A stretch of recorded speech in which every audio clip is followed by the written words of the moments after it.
Welcome back to Africa Express. You were instrumental in saving the city over 1 million in state funding. Tell me, what area would this money be used, and how soon can Brockton see the change in terms of where the money is being utilized? Okay. That $1 million that we were able to save was a specific grant. It was a housing grant. It was called Neighborhood Stabilization Program money. It was awarded to the city from the state, but actually came from the federal government, and it was part of the ERA, the stimulus money. So that money is being used to help with foreclosed properties, to utilize to help to rehabilitate some of them and put them back on the market and put people back in them. Because as you're probably aware, Brockton has a very large problem with foreclosed properties. Yes. We're trying to help to work very hard to help keep people in their homes. We don't want them to lose their homes. That's the first step. We try very hard through neighborhood housing services and some other agencies to work to help people get modified mortgages so that they can stay in their home. But there are a considerable number of individuals within the city who have lost their homes. Many of these homes now are sitting in disrepair, and they become a blighted site for the neighbors. They become a place where there's sometimes vandalism, Right. graffiti. So these funds have been used to purchase some of those properties, rehabilitate them, put them back on the market. We're trying to focus on some neighborhoods that have been particularly hard hit by foreclosures, because some of those neighborhoods are some of our neighborhoods that have the most crime and problems, and we think that having empty and foreclosed properties there does not help that situation. Yeah. So that's what we're trying to do with that. I read something. It's a Brownfield. What is that? Okay. What is the Brownfield Initiative, and how does it help Brockton? The Brownfield Initiative is a program through the state, and Brockton, because it's an old industrial community that had a lot of shoe-related businesses like tanneries and actually shoe manufacturers. Back in the years ago, people didn't understand what was in a lot of the chemicals and the various things that were created, the water or whatever that came after making the shoes or you doing the tannery. And what happens is a lot of that got released to the ground where some of these businesses were. And now those various chemicals have been now considered hazardous to people.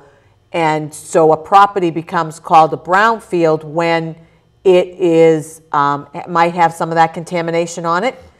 So what's happened is throughout the city, there have been some properties where either buildings have been taken down, but the parcel of property can't be used because it's been determined to have this contamination.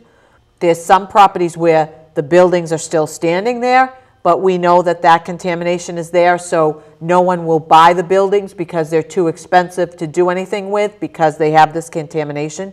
So what this grant is going to help the city do is identify those properties in the city that have these contaminants or problems with them, help us to categorize them, and then what it will do is the state will help to work and partner with us to create a kind of program that will encourage people and assist people as they buy these properties to clean them up and to use them for a good purpose, either a good business or something, and it gets them back on the tax rolls.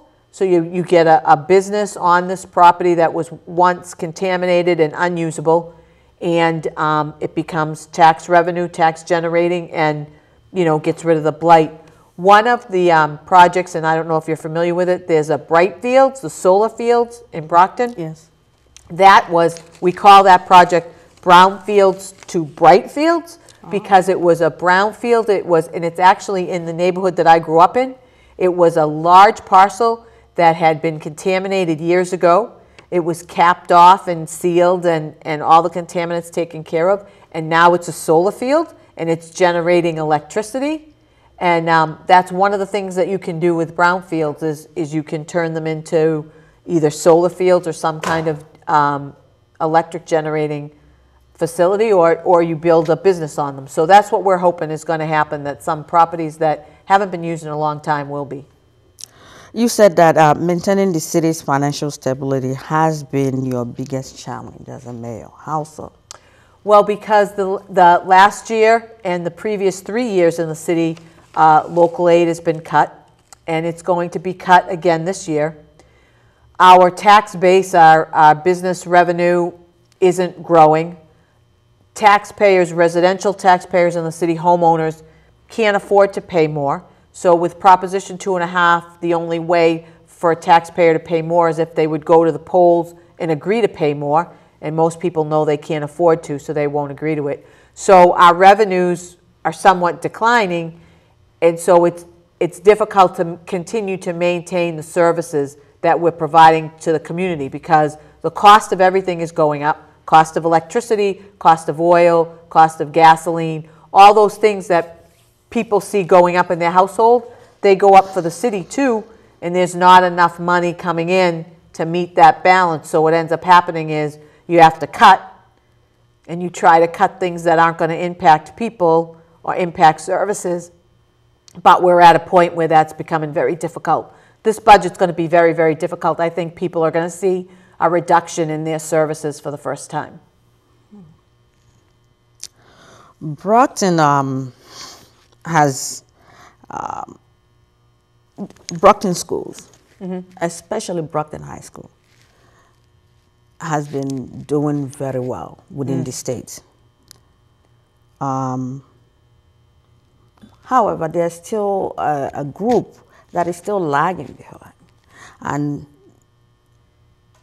the reason why I ask this is because I have firsthand interaction with some of these people that English is their second language. What is being done to help some of these kids as they enter into the public school without having to put them in special ed class? Because somebody, their first language not being English doesn't mean that they are quote unquote special ed. Right. It's actually interesting that you mentioned that, because just this week at the school committee, we started discussing the budget for next year, and the school superintendent has put forth hiring 2 additional teachers to work on the issue, because we do have so many students now coming into the system, particularly students from Haiti, coming as a result of still the aftermath of the earthquake. Right. So we're going to hope to, in this budget, add some additional teachers to help with that, and add some additional programming. We do recognize that that is a difficulty, and it does make it difficult for our students to progress, and it will continue to make things difficult for us to keep the scores up and to keep up the reputation of the high school. So there is a concerted effort at the central administration to work on that, because we do see that as being one of our biggest challenges. You are going to run for running for election again. Just briefly before we round up, where do you see Brockton going? I am running for re-election. I see Brockton is headed in a very positive direction. We have several projects that are on the boards for downtown, and I think that we're starting to see a turnaround a little bit in the real estate market. I think if several of these commercial projects get off the ground, people will be excited to live here again, and I think we're moving forward, and we're moving forward in a very positive way, and it's thanks to all the residents who live here who are helping out, all the elected officials who are working together, our governor, who is also very supportive of the city, but it's really a combined effort. And there is no I in team. The word team, there's no I. We all have to work together. If we all want this, we have to all be on the team, and it's Team Brockton. It's not Team Balzotti. It's not Team anything like that. It's Team Brockton. We live here. We want it to be better, and it can be, and it will be. Thank you so much, Madam Mayor, for being on Africa Express. You've been very informative, and I wish you luck in your campaign. Thank you. You have been watching Africa Express. Please do stay tuned and continue to watch us at the same time, same place. We'll join you next time.